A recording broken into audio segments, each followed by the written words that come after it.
morning, everyone. Today we are going to be going back through the amendments, so stay tuned to find out more about what your rights are.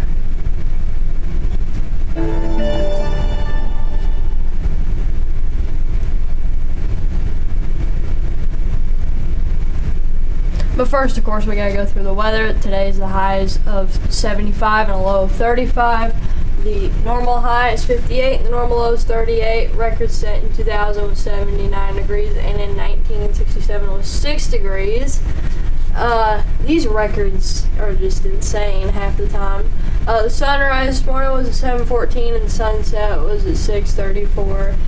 We'll be at 6:34 later tonight.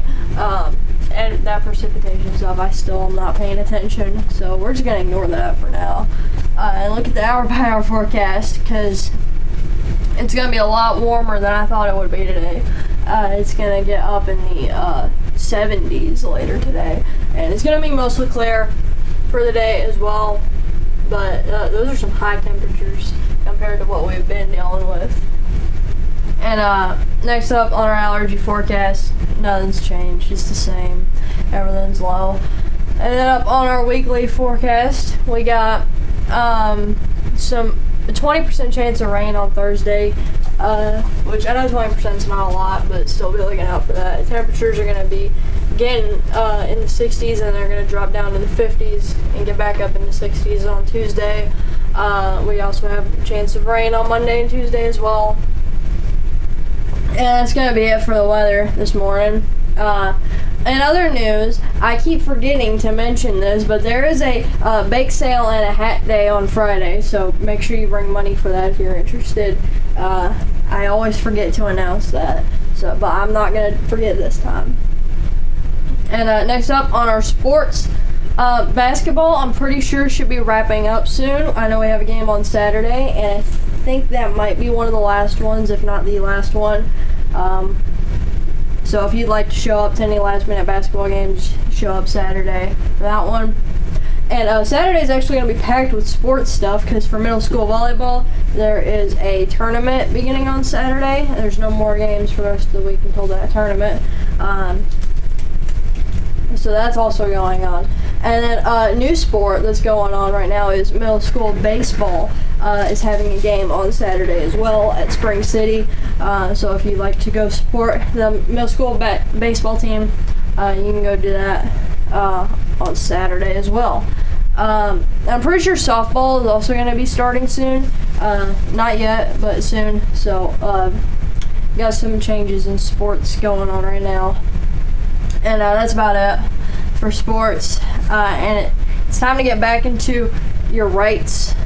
But first, quick disclaimer, I'm not a lawyer, so before you do anything questionable, don't take my advice at all, because I don't know what I'm talking about.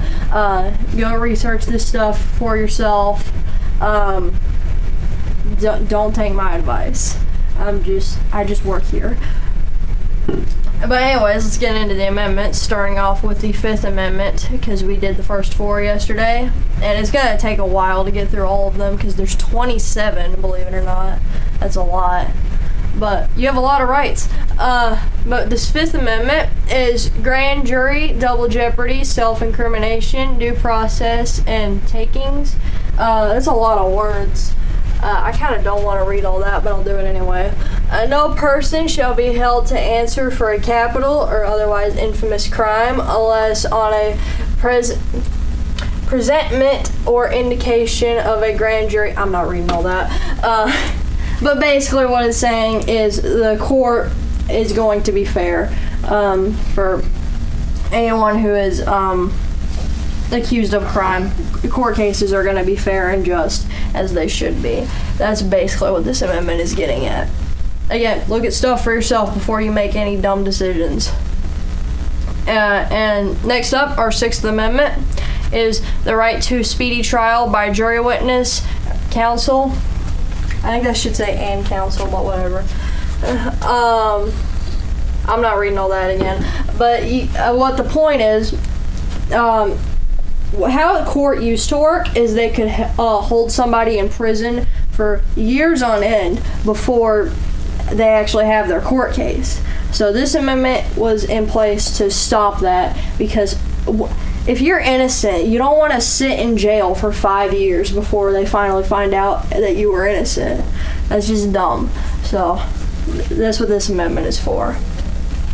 And then next up, we have our 7th Amendment, which is jury trial and civil lawsuits. I'm sure most of you are familiar with what jury is, but for those of you who don't, it's where somebody in court can get a jury, which is a bunch of people who are not related in any way to the crime.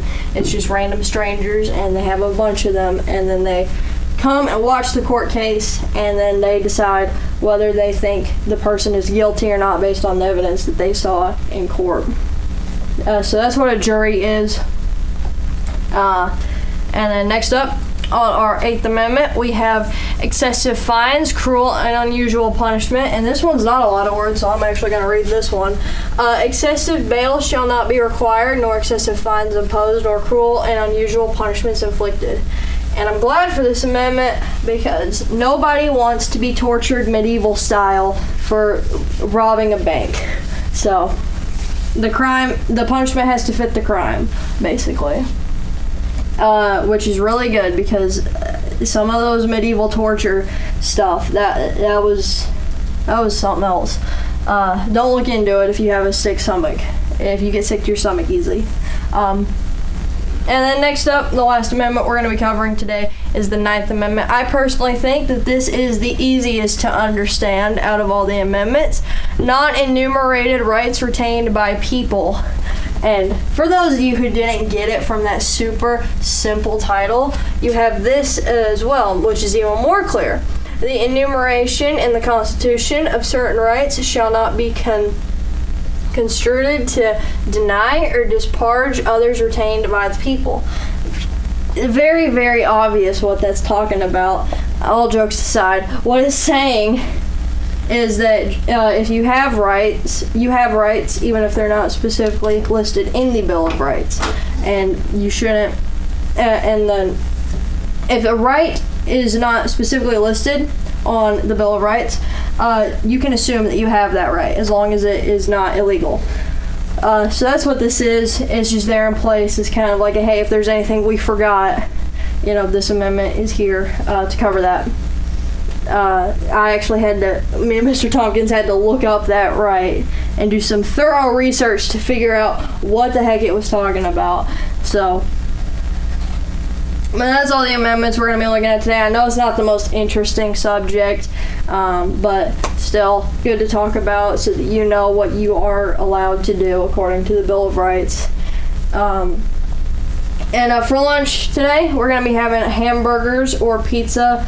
And for breakfast tomorrow, we're having apple cinnamon toast. So be looking forward to that. And that's going to wrap it up. Come back tomorrow to see what other rights you have.